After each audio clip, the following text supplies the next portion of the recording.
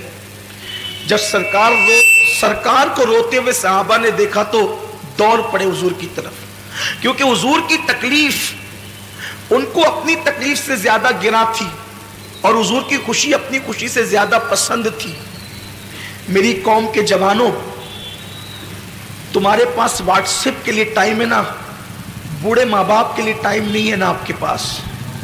کھیلتے رہو what's app, دیکھتے رہو فلمیں, رات کے 3 بجے تک فیس بک پہ ٹائم پاس کرتے رہو, دوستوں کے ساتھ گھومتے رہو. جس دن تمہاری ماں کا چہرہ کفن میں چھپ جائے گا اس دن تمہیں احساس ہوگا کہ تم نے کتنی بڑی نعمت کھوئی ہے. دنیا کی ہر نعمت کھو کر کے تمہیں واپس مل سکتی ہے, لیکن ماں باپ اس نعمت کو کہتے ہیں جو ایک بار کھو جائے پھر واپس وہ نعمت نہیں ملتی. اس نامراد کے دل سے جا کر کے پوچھو جس کے ماں باپ نہیں ہیں اور انہوں نے ماں باپ کو کبھی خوش کرنے کی کوشش نہیں کی. آج وہ بستروں میں چھپ چھپ کر روتے ہیں, آج وہ تنہائیوں میں پچھتاتے ہیں, آج وہ اپنے آپ کو معاف کرنے کے لیے تیار نہیں ہے. جو غلطی ان سے ہوئی وہ غلطی خدا کے لیے آپ نہ کریں. آپ اپنے ماں باپ سے معافی مانگیں, انہیں راضی کریں, انہیں ٹائم دیں, انہیں وقت دیں, ان کی خوشیوں کے لیے ہر کڑوا گھونٹ پی لیں, لیکن ان کو کبھی ناراض نہ کریں. اللہ کے رسول مسجد کے کونے میں بیٹھ کر کے رو رہے, صحابہ دوڑ پڑے, ہمارے ماں باپ آپ پہ قربان, یا رسول اللہ آپ کیوں رو رہے, آپ کے رونے کی وجہ کیا ہے؟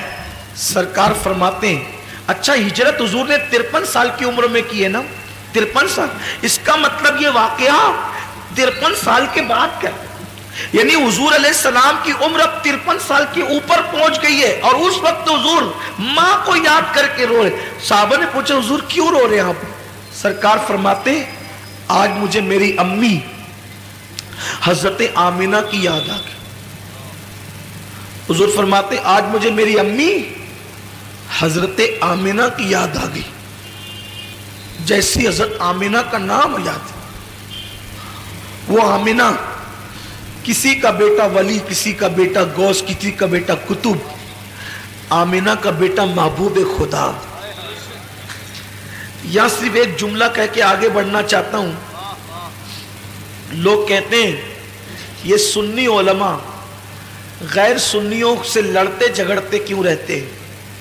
صرف اتنا کہنا چاہتا ہوں میرے بھائیوں, جس نبی نے ہماری ماں کے قدموں کے نیچے جنت رکھی ہے نا, ان لوگوں نے جو غیر سنی ہیں میرے نبی کی ماں پہ کفر کا فتویٰ دیا اور کہا کہ نبی کی ماں کافرہ تھی, نبی کے باپ کافر تھے.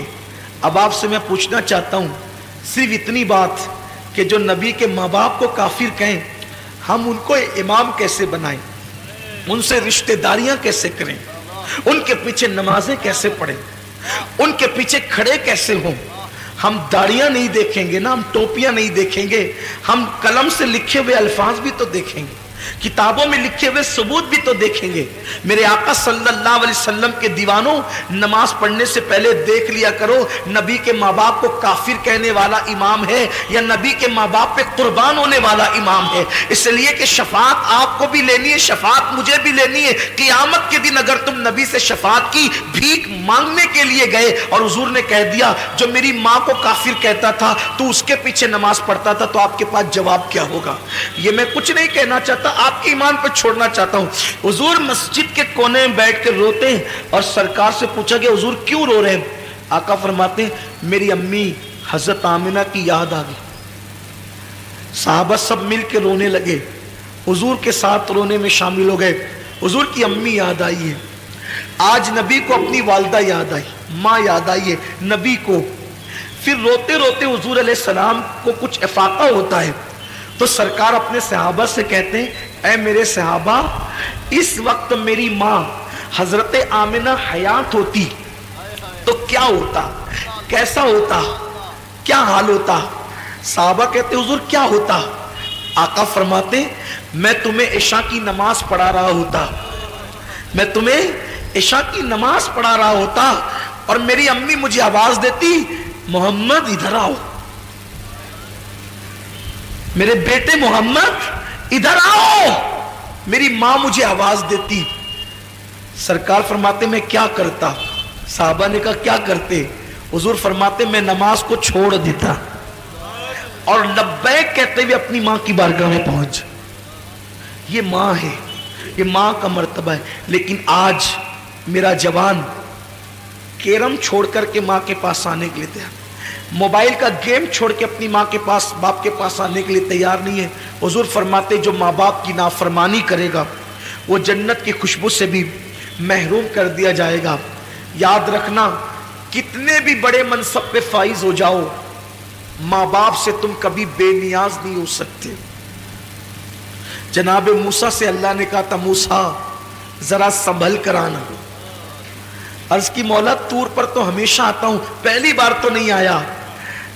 ارشاد ہوا جب تم گھر سے نکلتے تھے تو ماں آنچل پسار کے دعا کرتی تھی اللہ میرے موسیٰ کی طبیعت میں غصہ اور جلال زیادہ ہے، اگر تجھ سے کلام کرتے ہوئے آواز اونچی ہو جائے تو تو درگزر کر دینا، درگزر کر دینا، آواز اونچی ہو جائے تو. موسیٰ اب تیرے پیچھے دعا کرنے والی ماں نہیں رہی، اس لیے کہا جا رہا ہے ذرا سنبھل کر آنا. اللہ کے کلیم کو کہا جاتا ہے پیٹھ کے پیچھے دعا کرنے والی ماں اب تیرے گھر میں نہیں ہے تو ذرا سنبھل کر آنا. غور تو کریں آپ، نبی سے کہا جا رہا ہے ماں کی دعا کیا ہے. ساری دنیا مخالف ہو جائے بد دعا کرے، تنہا ماں دعا کرے، اللہ ماں کی دعا قبول کرے، سب کی بد دعا رد کر دے. اور تنہا ماں بد دعا کرے اور پوری دنیا مل کر دعا کرے تو اللہ سب کی دعا رد کر دے، ماں کی بد دعا قبول کر. ایک دن حضرت موسیٰ علیہ السلام جنگل میں چل رہے، چلتے چلتے تھک گئے، چلتے چلتے تھک گئے. اللہ سے کہتے مولا تھک گیا ہوں، سواری نہیں ہے. اللہ نے فرمایا ایک میرا بندہ ہے اس سے جا کر کہو. حضرت موسیٰ گئے، اس سے کہا میرے پاس سواری نہیں ہے. اس نے دعا کی اللہ بادل زمین پہ بھیج تاکہ میں تیرے اس بندے کے لیے سواری کا انتظام کروں. بادل زمین پہ اتر آیا. اس نے کہا جناب چڑھیے اور بادل پہ چڑھ کر کے جہاں جانا چاہتے جائیے. حضرت موسیٰ بادل پہ سوار ہو گئے، بادل چل پڑا. عرض کی مولا کتنا نیک بندہ یہ، اس کی دعا سے بادل زمین پہ آیا. ارشاد ہوا موسیٰ کوئی عمل ہی نہیں ہے اس کا، یہ نیک نہیں ہے جس کو تو نیک سمجھ رہا ہے. پھر مولا اس کی دعا کی اتنی اہمیت. ارشاد ہوا اس نے تو بادل بلایا، اگر آسمان بھی زمین پہ بلانے کی دعا کرتا تو ہم آسمان کو بھی زمین پہ اتار دیتے. عرض کی جب یہ نیک نہیں ہے، اتنا نیک نہیں ہے تو اس کی دعا کی اہمیت کیوں ہے؟ کہ اس کی نیکی کی وجہ سے نہیں، یہ ہمیشہ اپنی ماں کی خدمت کرتا تھا اور ماں کو خوش کر دیا تھا. ماں نے مرتے مرتے کہا اللہ اس نے میری خدمت کا حق ادا کر دیا، یہ جب بھی تجھ سے جو دعا کرے تو اس کی ہر دعا کو قبول کر لینا. اس کی ماں کی دعا کی برکت ہے، اس کی ماں کی دعا کی نیکی کچھ نہیں ہے زیادہ، اس کے پاس ماں کی دعا کی برکت ہے. حضور فرماتے ہیں جو ماں باپ کی نافرمانی کرے وہ جنت کی خوشبو بھی نہیں سونگے، بلکہ جس سے ماں باپ ناراض ہو وہ بھی جنت میں نہیں جائے گا، شہید ہوگا تو بھی جنت میں نہیں جائے گا. علامہ سید نعیم الدین مراد آبادی نے لکھا ہے اگر کوئی شہید ہو جائے نا، شہید اور ماں باپ یا دونوں میں سے کوئی ایک ناراض ہو تو بھی وہ جنت میں نہیں جائے گا، مگر چونکہ وہ شہید ہوا ہے تو جہنم میں بھی نہیں جائے گا. جنت اور جہنم کے درمیان ایک مقام آراف ہے، وہاں رکھا جائے گا. پھر اللہ اس کے ماں باپ کو پہلے راضی کرے گا، جب تک ماں باپ راضی نہیں ہوں گے اس شہید کو جنت نہیں ملے گی. سوچو شہید ہو کر بھی ماں باپ کی رضا کے بغیر جنت نہیں ملتی تو ہمیں اللہ اکبر سوچئے تو صحیح. اور اپنی گفتگو کو اینڈ پر پہنچانے کے لیے ایک بات آپ سے کہوں یار، جو ماں باپ کا گستاخ ہو، توجہ آپ کی، دھیان ہے آپ کا، جب ماں باپ کا کوئی گستاخ ہو، کلمہ پڑھ کے، نماز پڑھ کے، حج کر کے، زکوٰۃ دے کے، شہید ہو کر بھی ماں باپ کی گستاخی کی وجہ سے جنت میں نہیں جا رہا ہے تو جو رسول پاک کا گستاخ ہو وہ کلمہ پڑھ کے جنت میں کیسے جا سکتا ہے؟ ماں باپ سے بڑا مرتبہ نبی کا ہے نا. لوگ کہتے ہیں کیسی بات کرتے ہیں مولانا, کلمہ پڑھنے والے جنت میں جائیں گے. ارے کلمہ پڑھ کے ماں باپ کی گستاخی کیے تو جنت نہیں ملے گی, تو کلمہ پڑھ کے نبی کی گستاخی کیے تو جنت کیسے مل سکے؟ دو باتیں ہو گئی. شراب کے عادی کو جنت کی خوشبو نہیں, ماں باپ کے نافرمان کو جنت کی خوشبو نہیں, اور کوئی کسی پہ احسان کرے. تیسرا, کوئی کسی پہ احسان کرے اور احسان کر کے احسان جتائے, احسان کر کے احسان جتائے, اللہ اس کو بھی جنت کی خوشبو نہیں عطا کرے گا. مطلب کیا؟ کسی غریب کی مدد کی,